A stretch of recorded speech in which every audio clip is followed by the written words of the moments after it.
What sport would you buy stock in right now?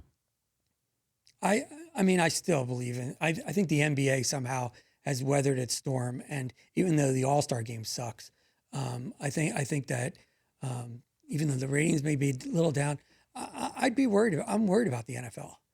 If I were an NFL owner, I would actually think about selling in the next couple of years, not only because of what's going on in terms of the ratings, but there's a more serious problem, which is I know a 12-year-old kid who's 6 feet tall, and he's a gorgeous athlete. I mean, just a beautiful athlete, can throw the ball 40 yards in the air with a perfect spiral, and his parents aren't going to let him play high school football or college football. Yeah. He's going to be a power forward or he's going to be a pitcher. His parents literally looked at me and said that. So, 10 years ago, that guy's like a star quarterback in college, and then he's got the big NFL deal. I worry about the supply chain for the NFL. Yeah, I think that what has happened as far as the concussion lawsuit, the publicity, the movie that was out, you're not feeling that for about 10 years down the road with the NFL, college football and the NFL. UFC sold for $4 billion. Is that worth the investment if it was a stock? So now they have to go and find a TV rights deal that is going to justify that.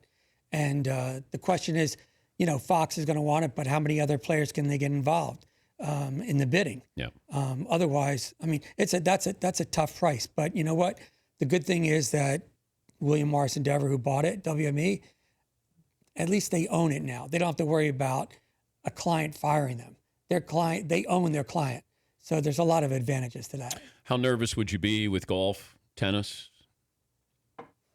It's all part of the larger picture, which is for some reason, and there's a lot, people used to say it was Colin Kaepernick, but no, it's happening over here. It's happening here, over here.